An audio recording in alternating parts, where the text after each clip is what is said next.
Hey guys, welcome back to our new YouTube channel. আমি পূজা চলে এসেছি আজকে একটা নতুন ব্লগ এবং ইন্টারেস্টিং ব্লগ নিয়ে। তো ব্লগে আজকে সকাল বাজে ঠিক 9টা। তো আমি আর নার্গিস বেরিয়ে গেছি আজকে বাজার করতে। তো নার্গিস আগের দিনই এসছে, তোমরা আগের ব্লগেই দেখেছো যে আমরা সবাই মুভি দেখতে গেছিলাম। এরপর আমরা দুজনে মিলে বাজার করতে বেরিয়েছি। তো এখানে আমরা যে মাছগুলো দেখছিলাম, তো আমাদের দুজনের কারোরই পছন্দ হয়নি আমরা যে মাছ কিনবো ভেবে এসছিলাম। তো মাছের দোকানে দেখলাম সেরকম কোনো মাছ আমার পছন্দ হচ্ছে না। তো আমি দরদাম করলাম, করেও দেখলাম মাছের সাথে দরদামের কোনো মিল নেই। তো গাইস, তোমরা কে কে বাজারে যাও বা বাজার করেছো আমাকে একটুখানি কমেন্টে জানাবে। তো এরপর আমার মাছ দেখে কিছুতেই পছন্দ হচ্ছিল। নার্গিস বলছিল, নার্গিস তো অর্ধেক মাছের নাম জানে না, সত্যি কথা বলতে আমিও জানি না, বাট তবুও আমি কিছু কিছু গিয়ে বাবার সাথে গিয়ে শিখেছি। তো এরপর আমার মাছ পছন্দ হয়নি, তো আমি ডিরেক্ট আর কী করবো, আমি তাই চলে গেছি মাংসের দোকানে। এইদিকে হালকা হালকা ঝিরিঝিরি বৃষ্টিও পড়ছিল, মেঘলা মেঘলা ওয়েদার ছিল। তো আমি ভাবলাম মাছ যখন মনে হয়নি বা পছন্দ হয়নি, তাই 1 কেজি মাটন নিয়ে নিলাম। তো আমি মাটন নিয়ে নেওয়ার পর আরও অনেক কিছু কিনেছি। এখানে নার্গিস মুখ দেখাতে লজ্জা পাচ্ছে, তো নার্গিসও তাই বললো যে তুই একটা কাজ কর, তাহলে মাছ নিতে হবে না, তাহলে মাটনই নিয়ে নে আর তুই রান্না করবি। তো আমি বললাম ঠিক আছে, মাটন নিয়ে নিলাম। 1 কেজি মাটন নিয়েছি। এরপর আমরা চলে এসেছি সবজির দোকানে। সবজির দোকানে এসে আলু, পেঁয়াজ আর যা যা আমাদের জিনিসপত্র লাগবে, তো ওগুলোই আমরা নেব বলে দাঁড়িয়েছিলাম। তো অনেক সময় আমি সবজি নিজেই বেছে নিই, তো আজকে আমি ব্লগিং করছিলাম বলে তাই আমি আর নিজে বেছে নিইনি। তো নার্গিস বেছে দিচ্ছিল, তো নার্গিস ওগুলোই বেছে দিচ্ছিল। তো আমি বললাম যে দেখো, খারাপ কোনো কিছু দিও না, মানে খারাপ সবজিগুলো দিও না, ভালো ভালো দেখে দিও। তো নার্গিস এটা নিয়ে মজা করছে যে হ্যাঁ তুই তো সব পারিস। অ্যাকচুয়ালি আমি সব পারি নয়, বাট চেষ্টা করি, মা যেগুলো যেগুলো শিখিয়েছে চেষ্টা করি। তো ফাইনালি আমাদের বাজার হয়ে গেছে, আমরা বাড়িতে চলে এসেছি বাজার নিয়ে, যা যা লাগবে। আর এই যে মাটন আর সবজি, তো মা আমাকে সব কেটে কুটে দেবে, আমি মোটামুটি রান্নাটা করব। আজকে ডাল করব, সবজি করব একটা, আর হচ্ছে মাটন করব। তো এই যে মাটনটাকে আমি প্রথমে ম্যারিনেট করব। ম্যারিনেট করার জন্য আমাকে দই দিতে হবে, টক দই দিয়ে, আর হালকা নুন দিয়ে আর হালকা ভিনিগার দিয়ে আমি প্রেসারে 4টে সিটি দিয়ে নিয়েছি। তো মাংস তোমাদের কোয়ালিটি হিসেবে তোমরা সিটি দেবে। আমি এখানে 5টা সিটি দিয়েছিলাম, 4টে বললাম তোমাদেরকে, প্রথমে 4টে দিয়েছিলাম, তারপরে আরও একটা দিয়েছি। আমার মনে হয়েছে আমার আরও সিটি দেওয়া উচিত মাংসটায়। আমি অতটা ভেবে করিনি, প্রথম এই মাংসটা একটু অন্যরকমভাবে করার চেষ্টা করেছি। তো এরপর আমি ওর মধ্যে আলুগুলোও দিয়ে দিয়েছিলাম, আলুগুলো একবারে সিটি দিয়ে নামিয়ে রেখেছি। ওখানে মাটনের স্টকটা রেখে দিয়েছি, আর এই পাশে আলু আর মাটনগুলো আলাদা করে নিয়েছি। এরপর আমি সবজিতে আমার লাগছে কী কী তোমরা সবাই জানোই, মাটন বানানোর জন্য কী কী লাগে, তোমরা এটা কোনো নয়, এটা সবাই জানে। তো কড়াইতে আমি এবার তেল দেবো। তেল দিয়ে আমি আলুগুলো আজকে ভাজিনি, অন্যদিন আমি আলু ভেজেই মাটনটা করি। এদিকে বৃষ্টি ওয়েদার, সাথে মাটন হচ্ছে, আর মেঘলা মেঘলা ওয়েদার, সকাল থেকে মেঘলা হয়ে আছে। তো আমি কড়াইতে তেল দেওয়ার পর রসুন, পেঁয়াজ, কাঁচা লঙ্কা সব দিয়ে ওটাকে ভাজতে থাকবো। তো তোমরা চাইলে পুরো মাটনটাও ম্যারিনেট করে করতে পারো, বাট আমার পুরো মাটনটা ম্যারিনেট করে করার ইচ্ছা ছিল না, এই জন্য আমি করিনি। আমি ভাবছিলাম আজকে একটু নতুনত্বভাবে করবো, তো এই জন্য আমি প্রথমে ওই সব পেঁয়াজ, তারপরে রসুন, তারপরে শুকনো লঙ্কা দিয়েছি, কাঁচা লঙ্কা দিয়েছি, দিয়ে আমি মোটামুটি একটু পেঁয়াজটাকে সতে করে নিয়েছি। নেওয়ার পর তারপরে গিয়ে আমি মাটনটা ওর মধ্যে দিয়েছি।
তো এরপর আমি সব কিছু দিয়ে একটু সতে করে নেওয়ার পর তারপর আমি মাটনটা এর মধ্যে দিয়ে দেবো। তো আমার একটু এক্সট্রা তেল লেগেছিলো, তোমরা চাইলে এক্সট্রা তেলও দিতে পারো। তো আমি এখানে মাটনটাকে এর সাথে ভালো করে মিশিয়ে নেবো, যাতে মাটনের সাথে মানে পেঁয়াজ, টমেটো, তারপরে লঙ্কাটা বা তেলটা ভালো করে জাস্ট একটু নাড়িয়ে নেবো। ওকে, তো নাড়িয়ে নেওয়ার পর এরপর তো তোমরা জানোই কী কী দিতে হবে। এরপর আমি ওর মধ্যে মশলাগুলো দেবো। তো চলো মশলাগুলো দিয়ে দিই, পরপর আস্তে আস্তে দিয়ে দেবো। আমি হালকা একটুখানি নাড়িয়ে নিচ্ছি যাতে মানে পেঁয়াজের ফ্লেভারগুলো সব মাটনের মধ্যে ঢুকে যায়। তো এর মধ্যে আমি আদা জিরে বাটা দিয়েছি, লঙ্কা দিয়েছি, লঙ্কার গুঁড়ো, কাশ্মীরি লঙ্কার গুঁড়ো দিয়েছি। অ্যাকচুয়ালি কাশ্মীরি লঙ্কার গুঁড়ো, তো আমি লঙ্কার গুঁড়ো দিয়েছি আর কাশ্মীরি লঙ্কার গুঁড়ো দুটোই দিয়েছি। আদা রসুন পেস্ট দিয়েছি, আদা রসুন বাটা দিয়েছি। তো চলো, নুন দিয়েছি, হলুদ দিয়েছি। তো এরপর আমি ঢেকে দিয়েছি। স্টক মানে চিকেন, আমরা মাটনের স্টক দেব আর কষাবো। তো মাটনের স্টকটা দেব আর তারপর কষাবো।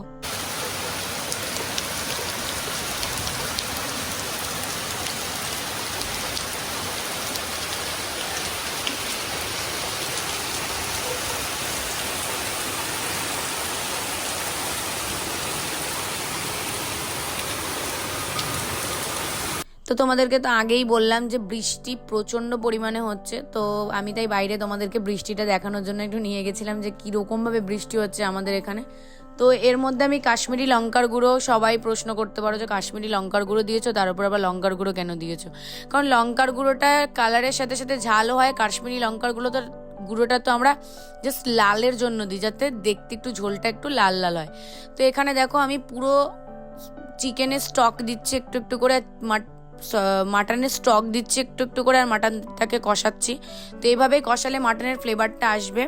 তো আমি এভাবেই অ্যাকচুয়ালি কষাই। অ্যাকচুয়ালি আমার রান্না আমার মায়ের থেকেই শেখা। তো আমি ওই যে স্টকটা রেখে দিয়েছিলাম আমি ওটা দিচ্ছি আর মাটনটাকে কষাচ্ছি।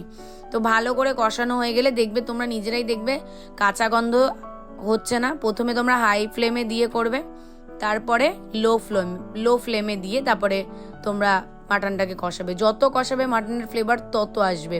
তো সরি গাইজ, আমি একটু ফাম্বেল করছি, কেননা এরপর যে ব্লগগুলো আসতে চলেছে পরপর সত্যি আমার খুবই কষ্ট হয়েছে ব্লগিং শ্যুট করতে। মানে আমি প্রচণ্ড টায়ার্ড, তবু আমি ব্লগিং শ্যুট করেছি আর ভয়েস ওভার দিচ্ছি। তো গাইজ একটুকুনি তোমরা ম্যানেজ করে নিও, আমার অবস্থা সত্যি খুব খারাপ, আমার শরীর প্রচণ্ড খারাপ। তো ব্লগগুলো দেখলেই তোমরা বুঝতে পারবে আমি জাস্ট কী কারণে টায়ার্ড বা আমার শরীর কেন এত খারাপ। তো ব্লগগুলো দেখলেই হয়তো বুঝতে পারবে, তাহলে হয়তো আর আই থিঙ্ক কোনো সমস্যা হবে না তোমাদের। তো চলো, আমার এখানে মাটনটা প্রায় কষানো হয়ে গেছে। এর মধ্যে আমি এবার পরিমাণ মতো জল দেব। যদি তোমাদের 5টা সিটি দেওয়ার পরেও মাটন যদি 5টা সিটি দেওয়ার পরেও যদি সেদ্ধ না হয়, তাহলে তোমরা আরও একবার সিটি দিয়ে নিতে পারো, কোনো সমস্যা নেই। তোমরা চাইলে কড়াইতেও করতে পারো বা প্রেশার কুকারও করতে পারো। তো আমি এটা কড়াইতেই করেছি, আমার মনে হয়েছে আমার মাটনের কোয়ালিটি ভালো, তো এই জন্য আমি কড়াইতেই দিয়েছি। জল দিয়ে ফুটে গেছে প্রায় আমারটা। তো এই যে আমার মাটন ফাইনাল লুক। তো আমি এবার মাটনের ঝোলটা ভালো করে ফুটলে, টকবক করে একটুখানি ফুটে গেলে, মাটনের ফ্লেভারটা আরেকটু বেরিয়ে আসলে এর মধ্যে আমি গরম মশলার গুঁড়ো দেবো, দিয়ে তারপরে ওটাকে ঢেকে তারপরে আমরা পরিবেশন করব। তো আমার মোটামুটি রান্না প্রায় শেষ হয়ে গেছে। এরপর আমি লাঞ্চ করতে বসবো। তো আমি সবাইকেই জিজ্ঞাসা করেছি কার কার মাটনটা ভালো লেগেছে, তো সবাই বলেছে না সত্যি খুব ভালো হয়েছে। তো টকবক করে ফুটে গেছে আমার মাটন। তো এরপর আমি আলু দিয়ে দেবো। তোমরা চাইলে প্রথমেও দিতে পারো, আমি তোমাদেরকে বললাম তোমরা চাইলে আলু ভেজেও দিতে পারো। তোমরা আলু ভেজেও দিতে পারো, সিদ্ধ করেও দিতে পারো। তো আমি প্রেশারে সিটি দিয়ে নিয়েছিলাম। তো এদিকে আমার মাটন রেডি হয়ে গেছে। তো আমি এবার লাঞ্চে বসবো। তো গাইজ, আমি অত ভালো রান্না পারি না বা অত ভালো ভ্লগিং পারি না, তবুও তোমরা একটুকুনি গুছিয়ে নিও। আমি আস্তে আস্তে শিখছি, সময় দিচ্ছি ব্লগিংয়ের পেছনে। একটুকুনি তোমরা ম্যানেজ করে নিও, ধীরে ধীরে আমি আরও শিখে যাব। তো আজকের ব্লগটা এইটুকুনি, আর কিছুই না, জাস্ট সারাদিনের ডেলি ব্লগগুলো আমি তোমাদেরকে দিই। তো অ্যাকচুয়ালি আমি প্রচণ্ড টায়ার্ড আজকে যখন আমি ভয়েস ওভার দিচ্ছি, কারণটা তোমাদেরকে বললাম, ব্লগেই তোমরা দেখতে পারবে। তো এখানে আমি আর নার্গিস লাঞ্চে বসে গেছি। তো আজকে আর সারাদিন কিছুই করিনি, রান্না বান্না করেছি। এদিকে বৃষ্টি প্রায় কমে গেছে। তখন আমি যখন লাঞ্চে বসেছি তখন বাজে ঠিক 2:30 কি 3টে। নার্গিস এলে আমি এই টাইমেই খাই, নয় 3টে নয় 3:30। তো চলো গাইজ, আজকের ব্লগটা এইটুকুনি। ব্লগটা ভালো লাগলে লাইক কমেন্ট শেয়ার করে দিও। আর পরপর ব্লগ আরও আসতে চলেছে, খুবই ইন্টারেস্টিং। নতুন ব্লগের জন্য বেল আইকনটা প্রেস করে লেখো। আজকের ব্লগটা এইটুকুনি। সবাই ভালো থাকবেন, সুস্থ থাকবেন, সাবধানে থাকবেন। দেখা হবে নতুন একটি ব্লগে। আজকের জন্য এইটুকুনি। পরবর্তী ব্লগে আরও ভালো কিছু ইন্টারেস্টিং বা নতুন কিছু জিনিস তোমাদের সামনে নিয়ে আসবো। আর আমাকে তোমরা কমেন্টও করো, নাহলে আমি বুঝতে পারছি না যে তোমাদের কীরকম টাইপের মানে ব্লগিং দরকার, বা তোমরা কীরকম টাইপের ব্লগিং দেখতে চাও, বা কীরকম টাইপের ভিডিও বা কন্টেন্ট দেখতে চাও। আসলে আমি তো এরকম ভিডিও করি না বা করতামও না, জাস্ট ইচ্ছা হয়েছিল তাই খুলেছিলাম। তো চলো, বাই।